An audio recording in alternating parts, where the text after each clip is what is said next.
രീതിയിലാണ് അതിൻ്റെ ഒരു സംവിധാനം, അതിൻ്റെ ഒരു മുൻനിരയിലെ സംവിധാനം എന്നത്. പരമാവധി ആളുകൾ അതിനകത്തേക്ക് ഉൾക്കൊള്ളിക്കാൻ കഴിയുന്ന രീതിയിലാണ് അത് ക്രമീകരിച്ചിരിക്കുകയും ചെയ്തിരുന്നത്. അതിൽ ഉമാ തോമസ് MLA അവിടേക്ക് മൈതാനത്ത് നിന്ന് ഗൗഡി വഴി സ്റ്റേജിലേക്ക് കയറി ചെല്ലുന്നു. അവിടെ നിന്ന് മുന്നോട്ട് നടന്നു പോകുമ്പോൾ വളരെ ആയാസപ്പെട്ടാണ് അവർ ഈ ഗൗഡി കയറി മുകളിലെത്തുന്നത്. അവിടെ ചെന്ന് അവർ അവിടെ നിന്ന് നടന്നു പോകുമ്പോൾ സംഘാടകരുടെ നിർദ്ദേശപ്രകാരം മറ്റൊരിടത്തേക്ക് മാറി ഇരിക്കാനായിട്ട് ശ്രമിക്കുന്നതിനിടെയാണ് അവർ താഴേക്ക് വീഴുകയും ചെയ്യുന്നത്. ഈ അത്രയും തന്നെ ദൃശ്യങ്ങൾ കൃത്യമായൊരു തുറന്നു പറച്ചിൽ തന്നെയാണ്. അവിടെ എന്തായിരുന്നു ആ സുരക്ഷയ്ക്ക് പ്രാധാന്യമെന്നത് കൃത്യമായിട്ട് തന്നെ നമുക്ക് മനസ്സിലാക്കാൻ സാധിക്കുന്നതാണ്. ഏറ്റവും ഞെട്ടിപ്പിക്കുന്നത് വളരെ പ്രധാനപ്പെട്ട പോലീസ് ഉദ്യോഗസ്ഥരും അതോടൊപ്പം തന്നെ ഉത്തരവാദിത്തപ്പെട്ടവരെല്ലാം തന്നെ വേദിയിൽ അവിടെ ഉണ്ടായിരുന്നു. മന്ത്രി അടക്കമുള്ളവരുണ്ടായിരുന്നു. അതിനപ്പുറത്തേക്ക് വളരെ ഈ വീഴ്ച സമയത്തേക്കുള്ള ഒരു പരിഭ്രാന്തി ഒഴിച്ചു നിർത്തിയിട്ടുണ്ടെങ്കിൽ പിന്നീട് കാര്യങ്ങൾ പഴയതുപോലെ തന്നെ നീണ്ടുപോകുന്നു, പരിപാടികൾ തുടർന്നു പോകുന്നൊരവസ്ഥയിൽ തന്നെയായിരുന്നു അവിടെ ഉണ്ടായിരുന്നതെന്നാണ് ആ ദൃശ്യങ്ങളിൽ നിന്ന് മനസ്സിലാക്കാനായിട്ട് സാധിക്കുന്നത്. ഈ കേസുമായി ബന്ധപ്പെട്ടുകൊണ്ട് നടപടികൾ പുരോഗമിക്കുന്നതിനിടെയാണ് ഈ ദൃശ്യങ്ങളടക്കം പുറത്തു വരുന്നത്. ഇത് സംഘാടകർക്കെതിരെയുള്ള പരാതി ഒന്നുകൂടി ശക്തമാകുകയാണ്. എന്തായിരുന്നു അവിടെ സംഭവിച്ചത്, ഏത് രീതിയിലുള്ള ഒരു സുരക്ഷാ സംവിധാനങ്ങൾക്കായിരുന്നു അവിടെ പ്രാധാന്യം കൊടുത്തത് എന്നതടക്കമുള്ള കാര്യങ്ങൾ വളരെ കൃത്യമായിട്ട് തന്നെ ഇതിൽ നിന്ന് മനസ്സിലാകുകയും ചെയ്യും.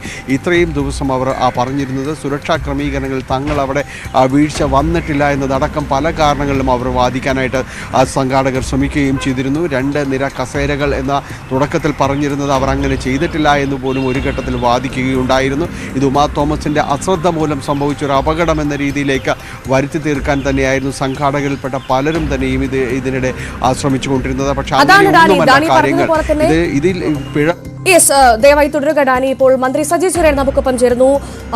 മിനിസ്റ്റർ നമസ്കാരം. വളരെ നിർണായകമായ ദൃശ്യങ്ങളാണ് ഇപ്പോൾ പുറത്തു വരുന്നത്. ആ വേദിയിൽ അവിടെ തട്ടിക്കൂട്ട് വേദിയായിരുന്നു അതെന്ന് ഈ ദൃശ്യങ്ങളിലപ്പുറത്തേക്ക് മറ്റൊരു തെളിവുമില്ല. മിനിസ്റ്റർ, എന്താണ് ഈ ഘട്ടത്തിൽ പറയാനുള്ളത്? സുരക്ഷാ വീഴ്ച ഉണ്ടായി എന്ന കാര്യത്തിൽ ഒരു സംശയവുമില്ല ഇവിടെ. ആദ്യം തന്നെ ഞാൻ പറഞ്ഞല്ലോ, സുരക്ഷാ വീഴ്ച ഉണ്ടായി ആ സംഭവത്തിൽ. അതിന്റെ മുൻവശത്ത് ബാരിക്കേഡുകൾ ഉറപ്പിച്ച് നല്ല തരത്തിൽ അപകടം ഉണ്ടാകാത്ത തരത്തിൽ സുരക്ഷ ഉറപ്പുവരുത്തേണ്ടതായിരുന്നു. അതുണ്ടായില്ല. അതുപോലെ തന്നെ അത്ര ഹൈറ്റ് ഓരോ സ്റ്റേജിന് വേണ്ടത്ര സുരക്ഷിതത്വം ഉറപ്പുവരുത്താൻ നമുക്ക് കഴിഞ്ഞില്ലെന്നുള്ളത് വസ്തുതയാണ്. അതാണല്ലോ നമ്മൾ അന്വേഷിക്കുന്നതും നിയമ നടപടിയിലേക്ക് അത് പോകുന്നതും. ആ കാര്യത്തിൽ ഇനി ഭാവിയിൽ ഇങ്ങനെ ഈ അനുഭവത്തിനടിസ്ഥാനം സംഭവിക്കാതിരിക്കാൻ വേണ്ടിയുള്ള ചില നീക്കങ്ങൾ ഗവൺമെന്റ് നടത്തുമെന്ന് ബഹുമാനപ്പെട്ട മുഖ്യമന്ത്രി അടക്കം പറഞ്ഞുകൊണ്ടിരിക്കും. അതോടൊപ്പം തന്നെ ഉമാ തോമസ് MLAയുടെ ആരോഗ്യസ്ഥിതി എത്രയും വേഗം പഴയ സ്ഥിതിയിലേക്ക് വരത്തക്ക നിലയിലുള്ള ഇടപെടലും ചികിത്സാ സംവിധാനങ്ങളും എല്ലാം ഒരുക്കുക. ഈ 2 തരത്തിലാണ് അതിന് നമ്മൾ കാണുന്നത്. അവിടെ വീഴ്ച ഉണ്ടായെന്നുള്ള കാര്യത്തിൽ ആർക്കും തർക്കമില്ല. എന്നെ നമ്മൾ ഒട്ടും തർക്കമില്ല, നേരിട്ട് കണ്ടുകൊണ്ടിരിക്കുക. മിനിസ്റ്റർ, അത്തരത്തിൽ വീഴ്ച ഉണ്ടായിട്ടില്ല എന്ന് താങ്കളടക്കം പറയുന്ന സാഹചര്യത്തിൽ പോലും നോക്കൂ, സുരക്ഷാ വീഴ്ച ഉണ്ടായിട്ടില്ല, അല്ലെങ്കിൽ ആ തരത്തിൽ നിസ്സാരമായ വകുപ്പുകളാണ് ഇതിന് മുൻപ് തുടക്കം തന്നെ പോലീസ് ചുമർത്തിയത്. മിനിസ്റ്റർക്ക് അതറിയാമല്ലോ, ജാമ്യം പോലും കിട്ടാവുന്ന തരത്തിലുള്ള നിസ്സാര വകുപ്പുകളായിരുന്നു ചേർത്തത്. ഇപ്പോഴിതാ നിർണായകമായ ദൃശ്യങ്ങൾ വരുന്നു. മിനിസ്റ്റർ, നിങ്ങളെന്തൊക്കെ പറയുന്നത്? സുരക്ഷാ വീഴ്ച ഉണ്ടായെന്നല്ലേ ഞാൻ പറഞ്ഞത്. അല്ല, അതാണ് ഞാൻ പറഞ്ഞത്. താങ്കൾ പറഞ്ഞു സുരക്ഷാ വീഴ്ചയുണ്ടെന്ന്. പക്ഷെ എന്തുകൊണ്ടായിരിക്കും അപ്പോൾ തുടക്കത്തിൽ പോലീസ് ജാമ്യം കിട്ടുന്ന വകുപ്പടക്കം ചേർത്തതെന്നാണ് ഞാൻ ചോദിച്ചത്. സുരക്ഷ നമ്മുടെ നാട്ടിൽ ഒരുപാട് പരിപാടികൾ നടക്കുന്നുണ്ട്. നമ്മുടെ നാട്ടിൽ നടക്കുന്ന പരിപാടികൾ നമ്മളെല്ലാം പലരും സ്റ്റേജിൽ പോകുന്നുണ്ട്. നമ്മൾ ആരും ഇത് ശ്രദ്ധിക്കുന്നില്ല. നമ്മളെല്ലാരും പോയി അപകടത്തിൽ നമ്മൾ രക്ഷപ്പെട്ടു പോരുന്നതുകൊണ്ടാണ്. ഇപ്പൊ ഉമാ തോമസിന് മുമ്പ് ചിലപ്പോൾ ഞാൻ അവിടെ വീഴേണ്ടതല്ലേ. അപ്പൊ ആ വീഴ്ച ഉണ്ടായ സാഹചര്യത്തിൽ അതിനെ പറ്റിയാണ് അന്വേഷിക്കുന്നത്. അതിന്റെ നിയമപരമായ കാര്യങ്ങൾ പോലീസ് അന്വേഷിച്ചിട്ട് വരട്ടെ. അതിന് നമ്മൾ വേറെ കളറൊന്നും ചേർക്കേണ്ട കാര്യമില്ല. അതിനകത്ത് കുറ്റക്കാരായിട്ടുള്ള നടപടി സ്വീകരിക്കുന്നത് ഗവൺമെന്റ് വ്യക്തമായി പറഞ്ഞിട്ടുണ്ട്. അന്വേഷണം നടക്കുന്നുണ്ട്. ജാമ്യമില്ലാത്ത വകുപ്പിട്ട് കേസ് ചാർജ് ചെയ്തിട്ടുണ്ട്. അവർ കോടതിയിൽ നിന്ന് ജാമ്യം അവർ മൂവ് ചെയ്തിട്ടുണ്ടാകാം. അതൊക്കെ അതിന്റെ നിയമപരമായ കാര്യങ്ങൾ. അവിടെ സ്വീകരിച്ചിട്ടില്ല, ശിക്ഷിച്ചിട്ടില്ല എന്ന് പറയാൻ പറ്റും. അന്വേഷിച്ച് അന്വേഷണത്തിന്റെ അടിസ്ഥാനത്തിൽ നിയമം അനുശാസിക്കുന്ന നടപടികൾ സ്വീകരിക്കും. തീർച്ചയായും. അവിടെ സംശയം വരുന്നത് അതല്ല, കൊച്ചി സിറ്റി പോലീസ് കമ്മീഷണർ പോലും ആ വേദിയിലുണ്ട്. അതൊരു തട്ടിക്കൂട്ട് വേദിയാണ് ഇപ്പോൾ ദൃശ്യങ്ങൾ കാണുന്ന ഏതൊരു സാധാരണക്കാരനും മനസ്സിലാകും. അപ്പോൾ അത് മനസ്സിലായില്ലേ സിറ്റി പോലീസ് കമ്മീഷണർക്കടക്കം അവിടുത്തെ ഉദ്യോഗസ്ഥർക്കടക്കമെന്നാണ് ഞങ്ങൾ ചോദിച്ചുകൊണ്ടിരിക്കുന്നത്. മാഡം, ഞങ്ങൾ എല്ലാവരും കയറി വന്ന് കസേരയുടെ പ്രദേശത്തൂടെ വന്നാൽ കയറിയിരിക്കും. ഇത്രയും താഴ്ച ഉണ്ടെന്നുള്ളത് കൊണ്ട് തന്നെ ആരും മുന്നോട്ട് പോയില്ല. അത് തട്ടിക്കൂട്ട് സ്റ്റേജ് ഒന്നുമല്ല. തട്ടിക്കൂട്ട് സ്റ്റേജ് ആണെങ്കിൽ എല്ലാവരും ഇടിച്ചു താഴ്ത്തു വരും. നമ്മൾ പറയുമ്പോൾ അതിന്റെ വസ്തുതകളാ പറയേണ്ടത്, ഫാക്ട്സ് പറയാം. അപ്പൊ അവിടെ സംഭവിച്ചെന്ന് പറഞ്ഞത് ഞങ്ങളൊക്കെ വന്ന് കസേരയിരുന്നു, ഞങ്ങൾ ആരും മുന്നോട്ട് പോയില്ല. ഈ 2 കസേരയുടെ നടുഭാഗത്താണ് ഈ വിളക്ക് കത്തിക്കാനുള്ളത്. അപ്പൊ ആരും അങ്ങോട്ട് പോയില്ല. കാരണം അത്രയും താഴ്ചയുള്ളതുകൊണ്ട് എല്ലാവരും ശ്രദ്ധിച്ചായിരുന്നു. ഉമാ തോമസ് മാഡം വരുന്നത് ട്രയൽ തൊട്ടാണ്. അപ്പൊ ആരും ഉമാ തോമസ് വരുന്നത് ഞാനിവിടെ കണ്ടില്ല. ഇവര് വന്ന് പിന്നെ നേരെ അവിടെ ഇരുന്നു ഞാൻ മനസ്സിലാക്കുന്നത്. അപ്പൊ ട്രയൽ നടന്നുകൊണ്ടിരിക്കുന്ന ഈ ആളുകളുടെ ഇങ്ങനെ വലിയ ആ ദൃശ്യങ്ങൾ കണ്ടുകൊണ്ടിരിക്കുകയാണ്. അപ്പൊ മാഡം വന്ന് അവിടെ കയറിയിരുന്നു. അപ്പോഴാണ് ഇപ്പുറത്ത് ഈ വിളക്കിന് ഇപ്പുറത്ത് ഞങ്ങൾ ഇരിക്കുന്നവരെ അറിഞ്ഞുകൊണ്ട് ഇവർ എഴുന്നേറ്റ് മുമ്പോട്ട് വരുന്നത്. ഇവര് മുമ്പോട്ട് വന്നപ്പോ ഇവരൊരിക്കലും പ്രതീക്ഷ കാണത്തില്ല അവിടെ ഈ വെച്ചിരിക്കുന്ന ഈ സ്റ്റാൻഡും ഈ റിബണും അത് നല്ല ഉറപ്പുള്ള ബാരിക്കേഡാണെന്നായിരിക്കും അവര് ധരിച്ചത്. അവര് സ്വാഭാവികമായിട്ട് അവിടെ വന്നിട്ട് എന്നെ കണ്ട് തൊഴുതു. ഞാൻ എഴുന്നേറ്റു. അവര് ഭയങ്കരമായി ചിരിച്ചു. ഇത്രയും സമയത്തെ ഈ ബാരിക്കേഡ് ഈ വെച്ചിരുന്ന ഈ സ്റ്റാൻഡ് അങ്ങ് അതുകൊണ്ട് ഇവരങ്ങ് വീഴുകയാണ്. അപ്പം അതെന്നെ ഇവര് പിടിക്കുന്നേ കാണുന്നു. അവരെന്നെ പിടിച്ചു. അവിടെ അന്നേരം സംഭവിച്ചൊന്നും ഇപ്പൊ എനിക്ക് ഓർമ്മയില്ല. നമ്മുടെ ദൃശ്യങ്ങൾ നോക്കിയാൽ അറിയത്തുള്ളൂ. നേരെ താഴോട്ടങ്ങ് വീഴുകയാണ്. അപ്പൊ അവിടെ യഥാർത്ഥത്തിൽ അവിടെ ബാരിക്കേഡ് കെട്ടി 100% സുരക്ഷ ഉറപ്പുവരുത്തേണ്ടതായിരുന്നു എന്നതിന് സംശയമില്ല. ഉദ്യോഗസ്ഥന്മാരോ മന്ത്രിമാരോ വന്നിട്ട് രാവിലെ അവിടെ പരിപാടി കാണുമ്പോൾ സാധാരണഗതിയിൽ അവരെല്ലാം വന്ന് കയറിയിരുന്നു. ഒരു വലിയ പരിപാടി നടക്കുന്നു. നമ്മൾ ആരും അത് ശ്രദ്ധിക്കാറില്ല. നമ്മൾ ആരും ശ്രദ്ധിക്കാറില്ല. എല്ലാരും വന്ന് സ്റ്റേജിൽ കയറി ഇരിക്കും. നിങ്ങൾ മാധ്യമങ്ങൾ വന്ന് നിങ്ങൾ സ്റ്റേജിൽ കയറുന്നത് അവിടെ ദൃശ്യമാധ്യമങ്ങൾ എല്ലാവരും ഉണ്ടായിരുന്നില്ല. അവരെല്ലാം ഇതിനേക്കാൾ ഹൈറ്റുള്ള ഒരു സ്റ്റേജിന്റെ പിന്നെ മണ്ടയ്ക്ക് ഇതെല്ലാം എടുത്തത്. ഏതെങ്കിലും ദൃശ്യമാധ്യമക്കാരെ ശ്രദ്ധിച്ചു? അവിടെ ഈ വലിയ ഒരു കളത്തമുള്ള ഒരു സ്റ്റേജിന്റെ മണ്ടയ്ക്ക് നിങ്ങളെടുത്ത് അത് ഇടിഞ്ഞു വീഴുമല്ലോ നിങ്ങൾ നോക്കിയിട്ടാണ് അതിന് മണ്ടയ്ക്ക് കയറി. നമ്മുടെ കേരളത്തിൽ ഇപ്പൊ നടന്നുകൊണ്ടിരിക്കുന്ന ഈ ഫംഗ്ഷനുകളെല്ലാം സർക്കാരാണെങ്കിലും അല്ല സ്വകാര്യ പരിപാടികളാണെങ്കിലും നമ്മളെല്ലാവരും പോയി സ്റ്റേജിലിരിക്കും. ഉത്തരവാദിത്തപ്പെട്ടവരെല്ലാം പോയിരിക്കും. അവരാരും അത്രയും കാര്യം ലാഘവത്തോടാണ് കാണുന്നത് വസ്തുതയാണ്. എന്നാൽ ഉമാ തോമസിന്റെ ഈ അപകടം നമുക്കെല്ലാം ഒരു പാഠമാണ്. കാരണം നാളെ ഇത് സംഭവിക്കാതിരിക്കാൻ വേണ്ടി ആവശ്യമായ നടപടിക്രമങ്ങൾ സ്വീകരിക്കണം. അത് ബഹുമാനപ്പെട്ട മുഖ്യമന്ത്രി പറഞ്ഞൊരു മാനദണ്ഡം ഉണ്ടാക്കും. ശക്തമായ നിയമപരമായ മാനദണ്ഡങ്ങൾ വരും എന്ന് മുഖ്യമന്ത്രി പറഞ്ഞത് അതിന്റെ അടിസ്ഥാനത്തിലാണ്. നമ്മൾ ആ പ്രശ്നത്തെ അങ്ങനെയാണ് കാണുന്നത്. പ്രിയപ്പെട്ട ഉമാ തോമസ് എത്രയും വേഗം ആരോഗ്യവതിയെ തിരിച്ചു വരട്ടെ. നമുക്കെല്ലാം പ്രാർത്ഥിക്കുക. അതാണ് അതിന്റെ വസ്തുത. ശരി, വ്യക്തമാണ്. വളരെ നന്ദി മിനിസ്റ്റർ. ഈ അവസരത്തിൽ ഞങ്ങളോട് പ്രതികരിച്ചതിന് മന്ത്രി സജി ചെറിയാനാണ് ഇപ്പോൾ നമ്മളോട് പ്രതികരിച്ചതിന്. ഡാനി ഇപ്പോൾ തുടരുന്ന വിവരങ്ങളുമായി. ഡാനി, സുരക്ഷാ വീഴ്ച ഉണ്ടായി എന്നുള്ള കാര്യം മന്ത്രി ആവർത്തിക്കുകയാണ്. അക്കാര്യത്തിൽ നമുക്കും സംശയമില്ല. തട്ടിക്കൂട് വേദിയൊന്നുമല്ല എന്നാണ് മന്ത്രി പറയുന്നത്. പക്ഷേ ദൃശ്യങ്ങൾ കാണുന്ന ഏതൊരാൾക്കും അത് വ്യക്തമാകും അതൊരു തട്ടിക്കൂട്ട് വേദിയാണ്. കാരണം നമുക്ക് ആ ദൃശ്യങ്ങളിൽ നിന്ന് വളരെ വ്യക്തമാണ് ഡാനി. അവിടെ 2 വരി കസേരകൾ ഇട്ടിട്ടുണ്ട്.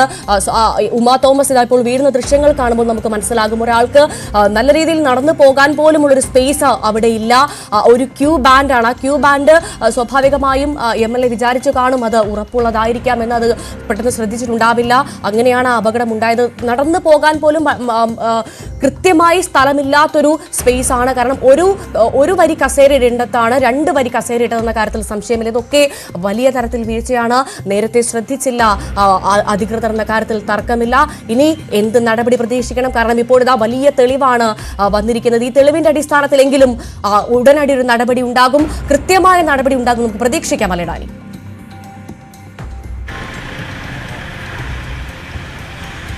അങ്ങനെയാണ് കരുതേണ്ടത്. കാരണം ഇതിപ്പോൾ ഒരു വലിയ തെളിവ് തന്നെയാണ്. കാരണം സംഘാടനം എന്നത് സംബന്ധിച്ച വലിയ ചോദ്യചിഹ്നമായി അവശേഷിക്കുന്നുണ്ട്. അവരുടെ തന്നെ ഒരു ഉത്തരവാദിത്വം തന്നെയാണ് അതിൻ്റെ ഒരു സുരക്ഷ ഒരുക്കുക എന്നൊരു കാര്യം. അത് മറ്റാരെങ്കിലും ചുമതലപ്പെടുത്തിയെന്ന് പറയുന്നതിൽ വലിയ യുക്തിയുണ്ടെന്ന് തോന്നുന്നില്ല. കാരണം ഇത്തരം കാര്യങ്ങളെല്ലാം തന്നെ മുഴുവനായി ശ്രദ്ധിക്കുന്നവർ അതിൻ്റെ ഒരു ഉത്തരവാദിത്വം തന്നെയാണ് സംഘാടകർക്കുള്ളത്. അപ്പോൾ അവർക്ക് അതിൻ്റെ ധാർമ്മികതയിൽ നിന്ന് ഒഴിഞ്ഞു നിൽക്കാനും കഴിയില്ല. ഈ സ്റ്റേജ് എന്ന് പറയുന്നത് ഈ 15 അടി ഉയരത്തിൽ തീർക്കുമ്പോൾ അതിന് ബാരിക്കേഡ് വേണം എന്ന് തന്നെയാണ് നിഷ്കർഷിക്കുന്നത്. അതിൽ PWD മാനദണ്ഡ പ്രകാരമെല്ലാം തന്നെ ആ രീതിയിലുള്ള നിഷ്കർഷിക്കുന്നുണ്ട്. ഇത്തരം ഉയരത്തിലേക്ക് 2 മീറ്റർ അധികം ഉയരത്തിലേക്ക് വരുമ്പോഴെല്ലാം കൃത്യമായ രീതിയിൽ തന്നെ അത് പരിപാലിക്കണമെന്നത്. പക്ഷേ അവിടെ അതൊന്നും ദൗർഭാഗ്യകരമായി അതൊന്നും തന്നെ ഉണ്ടായിരുന്നില്ല എന്നതാണ്. ക്യൂ മാനേജർ പോലുള്ളൊരു സംവിധാനം അത് അവരെ താങ്ങുമെന്ന് കരുതുന്നു. പക്ഷേ അതൊന്നും ഉണ്ടായില്ല. അതെല്ലാം തന്നെ സംഭവിച്ചിരിക്കുന്നു എന്നതാണ്. ഈ കേസുമായി ബന്ധപ്പെട്ടുകൊണ്ട് നടപടികൾ പോലീസ് ശക്തമാക്കുകയാണ് ഒരു ഭാഗത്തുള്ളത്. ഇന്നിപ്പോൾ 2 പേരെയും ഇതിൽ ചോദ്യം ചെയ്യാനായിട്ട് വിളിപ്പിച്ചിട്ടുണ്ട്. കോടതി നിർദ്ദേശപ്രകാരം ഇന്ന് കോടതിയിൽ ഹാജരാകുകയും ചെയ്യുന്നുണ്ട്. മൃതം കമ്മീഷൻ്റെ അടക്കമുള്ള അക്കൗണ്ടുകൾ മരവിപ്പിച്ചുകൊണ്ടാണ് പോലീസ് നടപടി കുറെ കൂടി ശക്തമാക്കുന്നത്, മുന്നോട്ട് പോകുന്നത്. കാരണം ഇതിൽ സാമ്പത്തികമായ ഒരു കുറ്റകൃത്യം കൂടി അതിൽ ആരോപിക്കപ്പെടുന്നു. അതിന് കൂടി കേസ് പരിഗണിക്കുന്നു എന്നതാണ്. അപ്പോൾ ഇത്തരം കാര്യങ്ങളിലെല്ലാം തന്നെ അതൊരു വളരെ ഓർഗനൈസ്ഡ് ചെയ്തുകൊണ്ട് ഈ രീതിയിലൊരു സാമ്പത്തിക നേട്ടം ഉണ്ടാക്കുന്നതിന് വേണ്ടി മാത്രമാണ് ഈ ഒരു പരിപാടി നടത്തിയതെന്ന് ഒരു രക്ഷിതാക്കളിൽ നിന്നൊരു ഭാഗം ആരോപിക്കുന്നുണ്ട്. അവരതുമായി ബന്ധപ്പെട്ടുകൊണ്ട് പരാതി നൽകിയിട്ടുമുള്ളൊരു സാഹചര്യം കൂടി നിലവിലുണ്ട്. അതുകൊണ്ട് ആ കാര്യങ്ങളെല്ലാം തന്നെ കേസ് മുന്നോട്ട് പോകുന്നുണ്ട്. തുടക്കത്തിൽ അറസ്റ്റ് ചെയ്ത 3 പേർക്കും തന്നെ ജാമ്യം ലഭിക്കുകയും ചെയ്തു. പിന്നീട് ഈ സാമ്പത്തിക കാര്യങ്ങൾ കൂടി വരുമ്പോൾ ജാമ്യമില്ലാത്ത വകുപ്പുകൾ കൂടി പോലീസ് അതിൽ ചുമത്തുകയാണ്. എന്തായാലും ഇതുമായി ബന്ധപ്പെട്ടുകൊണ്ട് നടപടികൾ ഒരു ഭാഗത്ത് പുരോഗമിക്കുന്നതിനിടെ തന്നെയാണ് ഈ ദൃശ്യങ്ങൾ കൂടി പുറത്തു വരുന്നത്. അത് സുരക്ഷാ വീഴ്ച എന്ത് എന്നുള്ളത് വ്യക്തമായി അടയാളപ്പെടുത്തുന്നത് തന്നെയാണ്. തുടക്കത്തിലുള്ള ഇതുമായി ബന്ധപ്പെട്ടുകൊണ്ടുള്ള മുഴുവൻ വാദങ്ങളും തള്ളുന്നതാണ് ഈ ദൃശ്യങ്ങൾ എന്നത് നമുക്ക് സമർത്ഥിക്കാനായിട്ട് സാധിക്കും. കാരണം സ്റ്റേജ് നിർമ്മാണത്തിലടക്കം ഒരു വീഴ്ച വന്നിട്ടില്ല എന്ന് വാദിക്കുന്നവരുള്ളപ്പോൾ കൂടിയും അതിൻ്റെ അകത്തൊരു ക്രമീകരണങ്ങൾ ഏർപ്പെടുത്തേണ്ടത് എങ്ങനെയായിരുന്നു എന്നത് ആരുടെ ചുമതലയാണ് എന്നതടക്കമുള്ള ചോദ്യങ്ങൾ ബാക്കി നിൽക്കുന്നുണ്ട്. അതിന് ഈ ദൃശ്യങ്ങൾ സഹിതം പുറത്തു വരുമ്പോൾ അതിന് ഉത്തരം നൽകേണ്ട ബാധ്യതയും സംഘാടകർക്കുണ്ടാകും. തീർച്ചയായും ഒഴിഞ്ഞു മാറാൻ സാധിക്കാത്ത വിധം വലിയ സുരക്ഷാ വീഴ്ചയുടെ നിർണായകമായ ദൃശ്യങ്ങളാണ് ഇപ്പോൾ പുറത്തു വന്നിരിക്കുന്നത്. ഏറ്റവും പ്രധാനപ്പെട്ട കാര്യം, ഈ അപകടം നടന്നിടത്ത് ഒരു ആംബുലൻസ് പോലും ഉണ്ടായിരുന്നില്ല എന്ന് നമ്മൾ ഏറെ ഞെട്ടിച്ചതാണ്. വീണുകിടന്ന ഉമാ തോമസ് MLA ഒരു സ്ട്രക്ചറിൽ പോലും ഇല്ലാതെ അശാസ്ത്രീയമായാണ് അവിടെ നിന്ന് ആളുകൾ എടുത്തുകൊണ്ടുപോയത്. അതിന് ആളുകളെ കുറ്റം പറയുന്ന ഒരു കാരണവശാലും സാധിക്കില്ല. കാരണം ആ ഒരു സാഹചര്യത്തിൽ MLA എങ്ങനെയെങ്കിലും ആശുപത്രിയിൽ എത്തിക്കുക എന്നൊരു കരുതൽ മാത്രമേ അവിടെ ഉണ്ടായിരുന്ന ആളുകൾക്കുണ്ടായിരുന്നു. പക്ഷേ അങ്ങനെ ആയിരുന്നില്ല വേണ്ടത്. ശാസ്ത്രീയമായി ആയിരുന്നു ഇത്ര വലിയൊരു അപകടം പറ്റിയ ഒരാളെ ആശുപത്രിയിൽ എത്തിക്കേണ്ടത്. പക്ഷെ അതിന് പോലും അവിടെ സാധിച്ചില്ല എന്നത് വലിയ വീഴ്ചയാണ്. അപ്പോൾ ഓരോ ദിവസവും വീഴ്ചകളുടെ എണ്ണം കൂടിക്കൊണ്ടിരിക്കുന്നു. ഇപ്പോഴിതാ അതിനിർണായകമായ ദൃശ്യങ്ങളാണ് പുറത്തു വന്നിരിക്കുന്നത്. അതും 15 അടി ഉയരമുള്ള ഉദ്ഘാടന വേദിയിൽ നിന്നും ഉമാ തോമസ് MLA വീഴുന്നതിന്റെ ദൃശ്യങ്ങളാണ് നമ്മൾ കണ്ടുകൊണ്ടിരിക്കുന്നത്. വേദിയിൽ നിന്ന് റിബൺ കെട്ടിയ സ്റ്റാൻഡിലേക്ക് ചാഞ്ഞുകൊണ്ട് MLA വീഴുന്നതിന്റെ ദൃശ്യങ്ങളാണ് ഇപ്പോൾ പുറത്തു വന്നത്. പരിപാടിയുടെ മുഖ്യ സംഘാടകരിൽ ഒരാളായ പൂർണിമ MLAയോടൊപ്പം വരുന്നത് നമുക്ക് വീഡിയോയിൽ കാണാൻ സാധിക്കും. നടൻ സിജോയ് വർഗീസിനെ ആ വീഡിയോയിൽ കാണാം. സിറ്റി പോലീസ് കമ്മീഷണറുടെ അടുത്തെത്തുന്നതിന് തൊട്ട് മുൻപാണ് ഉമാ തോമസ് MLA താഴേക്ക് വീഴുന്നത്. സ്റ്റേജിൽ ആവശ്യമായ അകലം ക്രമീകരിച്ചില്ല എന്നത് വളരെ വ്യക്തമായി വീഡിയോയിൽ കാണാൻ സാധിക്കും. സുരക്ഷാ വീഴ്ച വ്യക്തമാണെന്നും സർക്കാർ നടപടി സ്വീകരിച്ചില്ല എന്നുമാണ് എറണാകുളം DCC പ്രസിഡന്റ് മുഹമ്മദ് ഷിയാസ് പറയുന്നത്. മന്ത്രിയും പോലീസും ഉന്നതരുമുണ്ടായിട്ടും തികഞ്ഞ അലംഭാവമാണ് ഉണ്ടായതെന്നും ഷിയാസ് പ്രതികരിച്ചു. എത്ര ഗുരുതരമായ രീതിയിലാണ് ഈ സംഘാടകരുടെയും അതിന് അനുമതി കൊടുക്കേണ്ട അധികൃതരുടെയും ഭാഗത്ത് നിന്നുള്ള അലംഭാവം ഉണ്ടായതെന്ന് നിങ്ങൾക്ക് മനസ്സിലായില്ലേ? എന്ത് നടപടിയാണ് ഇതുവരെ സർക്കാരും ഈ ഉദ്യോഗസ്ഥന്മാരും ഒക്കെ സ്വീകരിച്ചത്? നിങ്ങളൊന്ന് നോക്കി.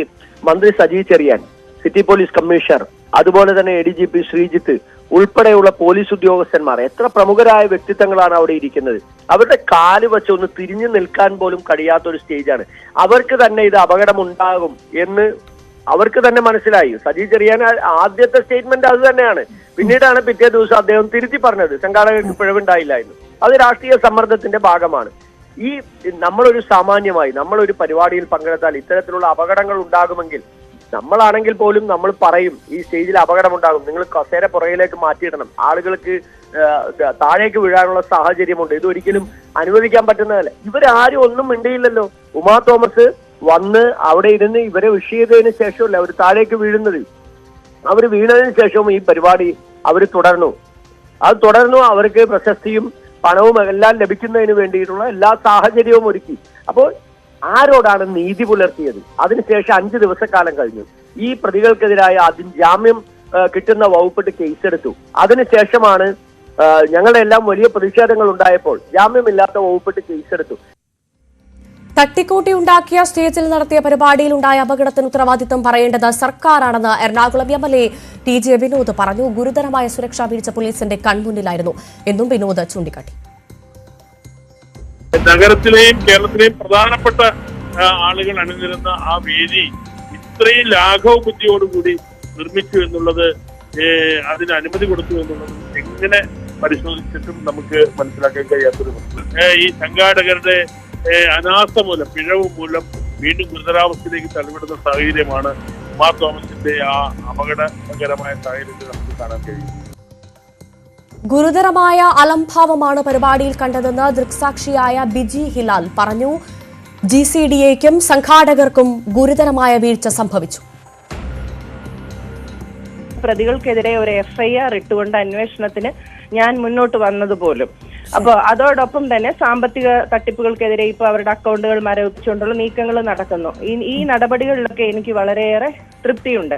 രണ്ടാമത് ആ വീഴ്ചയിൽ അതിനോടൊപ്പം പിന്നെ ഉമ്മച്ചേച്ചിയുടെ തൊട്ടടുത്ത് നിന്ന ആളാണ് പൂർണിമ. ഈ പൂർണിമയ്ക്കെതിരെ നമ്മൾ ആ FIR-ൽ അന്വേഷണം വേണമെന്ന് പറഞ്ഞിട്ടുണ്ട്. അതിന്റെ എന്തുകൊണ്ടാണ് പൂർണിമയിലേക്ക് പോയെന്ന് പലരും ചോദിച്ചപ്പോൾ ഇപ്പൊ ആ ദൃശ്യം കണ്ടപ്പോൾ എനിക്ക് ഒരു സമാധാനം തോന്നി. കാരണം എന്താന്ന് പറഞ്ഞാൽ ഇപ്പൊ എന്റെ തൊട്ടടുത്ത് നിന്നാണ് ഇങ്ങനെ ഒരു MLA താഴെ വീഴുന്നതെങ്കിൽ ആ നിമിഷം ഞാൻ താഴെ ഇറങ്ങി വരികയും അതിനോടൊപ്പം അതിൽ നിന്നും മുക്തമാകാതെ ചിലപ്പോൾ ആ പരിപാടിയിൽ പോലും എനിക്ക് പങ്കെടുക്കാൻ പറ്റിയെന്നിരിക്കില്ല. ഇവരൊക്കെ വളരെ സന്തോഷത്തോടു കൂടി ആ പരിപാടി പൂർണ്ണമായും ഈ റെക്കോർഡിലേക്ക് പോകുന്ന സന്തോഷങ്ങളൊക്കെ പങ്കിടുമ്പോൾ എനിക്ക് ഈ ദൃശ്യം താഴെ വീഴുന്നത് കണ്ടതോടുകൂടെ മറ്റു ചില കാര്യങ്ങൾ പറയാം. അവിടെ വെഹിക്കിൾ എൻട്രിക്ക് കലൂർ സ്റ്റേഡിയത്തില് ഒരു സ്ഥലമുണ്ട്. അവിടെ ആംബുലൻസ് ഉണ്ടായിരുന്നില്ല. അതോടൊപ്പം തന്നെ 2 സ്ഥലങ്ങളിൽ ദിവ്യ ഉണ്ണിക്കും ഇവർക്കും ഒക്കെ വേണ്ടിയിട്ട് കാരവൻ സ്റ്റേഡിയത്തിന്റെ സമീപം ഉണ്ടായിരുന്നു. ആ കാരവൻ ഇപ്പോഴും അവിടെ പൂട്ടിക്കിടക്കാണെന്നാണ് അറിവ്. അതോടൊപ്പം തന്നെ അവിടെ എന്ത് പരിപാടി നടന്നാലും സ്ട്രെച്ചറുമായി കുറച്ചു പേരുണ്ടായിരിക്കും. ഒരു ഫസ്റ്റ് എയ്ഡ് എന്നൊക്കെ പറഞ്ഞ ഒരു ചെറിയ സെറ്റ് ഇടുന്നതാണ്. ഇതൊന്നും അവിടെ ഉണ്ടായിരുന്നില്ല. അപ്പൊ നിങ്ങൾ ആലോചിക്കേണ്ട എന്താണെന്ന് വെച്ചാൽ ഒരു MLA വീണിട്ടും ഒരു ഞടുക്കവും ഇല്ലാതെ ആ പരിപാടിയിൽ തുടരുന്നവരെ എല്ലാം മനുഷ്യത്വരഹിതമായവരെന്നേ എനിക്ക് പറയാൻ കഴിയുള്ളൂ. ഹ്യൂമൻസ് എന്ന് പറയാനേ കഴിയില്ല. അതോടൊപ്പം തന്നെ എങ്ങനെയാണ് കാരവൻ അതിനുള്ളിൽ കയറിയതെന്നും ആംബുലൻസ് കയറാതിരുന്നതെന്നും ഒരു മെഡിക്കൽ ഫസ്റ്റ് എയ്ഡ് സംഘം പോലും അവിടെ ഇല്ലാതിരുന്നതെന്നും എല്ലാം അന്വേഷിക്കണം. മാത്രമല്ല ഈ പരിപാടിയിൽ ഒരു പിഴവും ഇല്ല എന്ന് പറയുന്ന സംഘാടകരോട് എനിക്ക് പുച്ഛം മാത്രമേ ഉള്ളൂ. കാരണം എല്ലാ പിഴവുകൾ നടത്തിയിട്ടും മുന്നിൽ വന്ന് എങ്ങനെയാണ് ഒരു പിഴവില്ല എന്ന് പറയുന്നത്? അപ്പോൾ ആ വീഴ്ചയുടെ ആഘാതം ഇപ്പൊ നമുക്ക് കൃത്യമായി മനസ്സിലാക്കിയല്ലോ. ഉമാ തോമസ് MLA അപകടത്തിൽപ്പെട്ട പരിപാടിയുടെ സംഘാടകരായ മൃദംഗ വിഷന്റെ ബാങ്ക് അക്കൌണ്ട് മരവിപ്പിച്ചു. കൂടുതൽ അക്കൌണ്ടുകൾ ഉണ്ടായെന്ന് പോലീസ് പരിശോധിച്ചു വരികയാണ്. മൃദംഗ വിഷൻ MD നിഖോഷ് കുമാറും ഓസ്കർ ഇവന്റ് മാനേജ്മെന്റ് കമ്പനി ഉടമ ജനീഷും ഹൈക്കോടതി നിർദ്ദേശപ്രകാരം പാലാരിവട്ടം പോലീസ് സ്റ്റേഷനിൽ ഹാജരാക്കും. ഇരുവരുടെയും അറസ്റ്റ് രേഖപ്പെടുത്താനാണ് സാധ്യത. ചികിത്സയിൽ തുടരുന്ന ഉമാ തോമസിന്റെ ആരോഗ്യനിലയിൽ പുരോഗതിയുണ്ട്. ഡാനി പോൾ ചേരുന്നു കൂടുതൽ വിവരങ്ങളുമായി. ഡാനി, എന്തായാലും ഇന്ന് പോലീസിന് മുൻപിൽ ഹാജരാവുകയാണ് ഇരുവരും. ഈ സമയത്ത് തന്നെയാണ് നിർണായകമായ ദൃശ്യങ്ങൾ പുറത്തുവരുന്നത്. അതുകൊണ്ട് തന്നെ കൂടുതൽ കടുക്കും പോലീസിന്റെ നടപടിയുടെ കാര്യത്തിൽ സംശയമില്ല. അതോടൊപ്പം നമുക്ക് അറിയേണ്ടത് പ്രധാനമായും ഉമാ തോമസിന്റെ ആരോഗ്യനില അതിപ്പോൾ എങ്ങനെയാണ്? ഇന്നത്തെ മെഡിക്കൽ ബുള്ളറ്റിനുണ്ടോ? അതെപ്പോഴത്തേക്ക് വരും?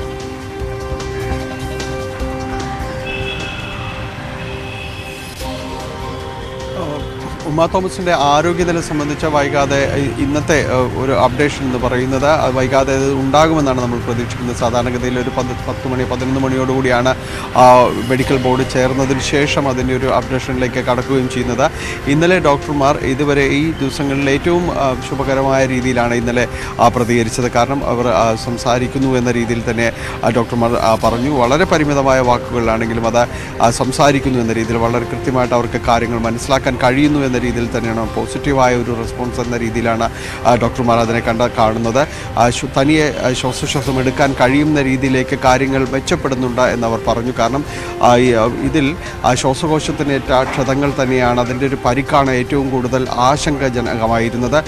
അതുകൊണ്ട് തന്നെയാണ് വെന്റിലേറ്റർ സഹായത്തോടു കൂടി തുടരാം എന്നൊരു തീരുമാനത്തിലേക്ക് ഡോക്ടർമാർ വരികയും ചെയ്തത്. എന്നാൽ കുറച്ചുകൂടി ശ്വാസകോശത്തിൻ്റെ ചികിത്സയും അടക്കം കാര്യങ്ങളും വന്നതോടുകൂടി അതിൻ്റെ ആരോഗ്യനില കുറെ കൂടി മെച്ചപ്പെടുന്നു എന്ന സൂചനകളാണ് ഡോക്ടർമാർ നൽകുന്നത്. കൈകാലുകൾ അനക്കാനായിട്ട് സാധിക്കുന്നുണ്ട്, കണ്ണ് തുറക്കുന്നുണ്ട്. അപ്പോൾ അത്തരം കാര്യങ്ങളെല്ലാം വളരെ പോസിറ്റീവായിട്ട് തന്നെയാണ് എന്ന് പറയുന്നു. തലച്ചോറിനേറ്റ ക്ഷതവും അതിൻ്റെ സ്വാഭാവികമായ ഒരു ക്രമത്തിലേക്ക് സുഖപ്പെട്ട് വരുന്നതായാണ് അവർ വിശദീകരിക്കുകയും ചെയ്യുന്നത്. പുതിയ ഒരു അപ്ഡേഷൻ ഇപ്പോൾ ഇന്ന് ഒരു ദിവസത്തിലേക്ക് വീണ്ടും കഴിയുമ്പോൾ അതിൽ എന്താണ് ഇത് സംബന്ധിയായ കാര്യങ്ങളിൽ ഇപ്പോഴുള്ളത് എന്നത് സംബന്ധിച്ച് ഡോക്ടർമാർ അല്പസമയത്തിനകം വ്യക്തമാക്കുമെന്നാണ് നമ്മൾ പ്രതീക്ഷിക്കുകയും ചെയ്യുന്നത്. എന്തായാലും കേസിനെ കുറിച്ച് പറയുകയാണെങ്കിൽ കേസിന് ഇതുമായി ബന്ധപ്പെട്ടുകൊണ്ട് ഏറ്റവും നിർണായകമായ ചോദ്യം ചെയ്യലടക്കം ഇന്ന് നടക്കും. മൃദംഗ വിഷൻ സിഇഒയോടും അതോടൊപ്പം തന്നെ ഓസ്കാർ കമ്പനി ഉടമയോടും ജനീഷിനോടും ഇന്ന് ഹാജരാകാനായിട്ട് പറഞ്ഞിട്ടുണ്ട്. രണ്ടുപേരും ഹൈക്കോടതിയിൽ മുൻകൂർ ജാമ്യ ഹർജി സമർപ്പിച്ചതിന് ശേഷം കോടതിയാണ് ഈ നിർദ്ദേശം നൽകിയത്. അന്വേഷണ ഉദ്യോഗസ്ഥർക്ക് മുൻപാകെ ഹാജരാകുക എന്ന നിർദ്ദേശമാണ് കോടതി നൽകിയത്. ഇതനുസരിച്ചുകൊണ്ടാണ് രണ്ടുപേരും ഇവിടെ എത്തുന്നത്. ഏതായാലും ഈ മൃദംഗ വിഷൻ്റെ ബാങ്ക് അക്കൗണ്ടുകളടക്കം മരവിപ്പിക്കുന്ന നടപടിയിലേക്ക് പോലീസ് കടന്നിട്ടുണ്ട്. അത് പ്രത്യേകം സാമ്പത്തികമായി ഇതിൽ ക്രമക്കേടുകളുണ്ട്. സാമ്പത്തിക ലാഭത്തിന് വേണ്ടി തന്നെയാണ് ഈ ഒരു പരിപാടി നടത്തിയത്. വലിയ രീതിയിൽ പണപ്പിരിവടക്കം നടത്തിയിരിക്കുന്നുവെന്ന രക്ഷിതാക്കളുടെ പരാതിയെ തുടർന്നാണ് ഈ രീതിയിലേക്കുള്ള നടപടികളിലേക്ക് പോലീസ് നീങ്ങുകയും ചെയ്തത്. എന്നാലും വരും ദിവസങ്ങളിൽ തുടർ നടപടികളുണ്ടാകും. പ്രത്യേകിച്ച് ഇതിൻ്റെ സംഘാടനം സംബന്ധിയായ കാര്യങ്ങളിൽ, സുരക്ഷാ സംബന്ധിയായ കാര്യങ്ങളിൽ കർശനമായ നിലപാടുകളുമായി പോലീസ് മുന്നോട്ട് പോകും. ശരി, നന്ദി. ഡാനി പോളാണ് വിശദവിവരങ്ങൾ പങ്കുവച്ചത്. തിരിച്ചെത്താം മറ്റ് പ്രധാന വാർത്തകളിലേക്ക് ഇടവേളയ്ക്ക് ശേഷം.